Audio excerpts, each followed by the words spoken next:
আমি একটু আমাদের ঋণ বোঝা নিয়ে একটু কথা বলব। Our government has inherited a massive debt of 8,15,891 crore as a legacy.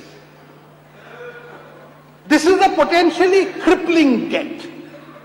However, with the support of the Government of India and fiscal reforms, we will try to put it on a sustainable path.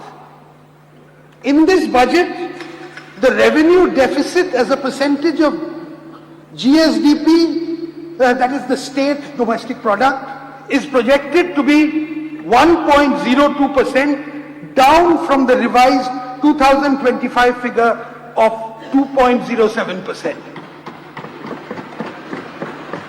The fiscal deficit as a percentage of GSDP will be 2.9%, down 3.40%.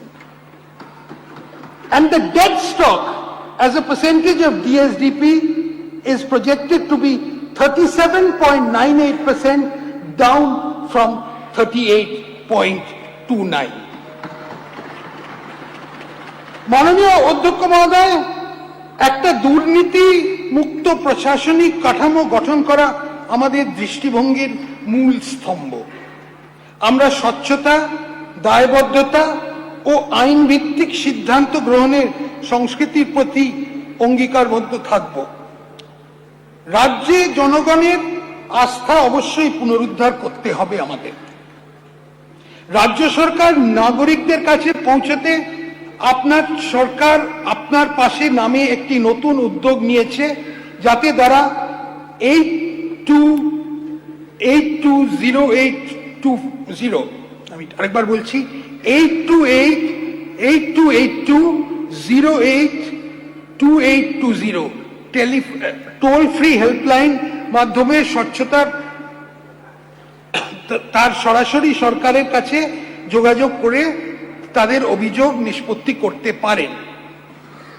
24 ঘন্টা জনসাধারণের নিরাপত্তা ও সুরক্ষার জন্য সম্মিলিতভাবে জরুরি মোকাবিলার উদ্দেশ্যে dial 112 helpline ব্যবস্থা চালু করা হয়েছে। প্রশাসনিক সংস্কার এর অংশ হিসেবে নতুন জেলা, মহকুমা, পুরসভা ও অগ্নিনির্বাপন কেন্দ্র গঠন করা হবে। নতুন জেলাগুলোর মধ্যে থাকবে কলকাতা, বসিরহাট, সুন্দরবন, জঙ্গিপুর ও আরামবাগ। কাঁথিতে একটা নতুন পুলিশ ডিস্ট্রিক্ট হবে। গোপীবল্লভপুরে একটা নতুন মহকুমা, নতুন পুরসভা হবে। শিব মন্দির, গাজল, চাচল, বেলদা, বাগনান, জয়গাঁ, কোলাঘাট, কামারপুকুর, টুঙ্গিদিঘি। নতুন ফায়ার ব্রিগেড স্টেশন হবে হেমতাবাদ, বিনাচাপড়া, করণদিঘি, মানিকচক, ফলতা, কালিম্পং জেলার লাভা ব্লকের গিদ্দাবলি,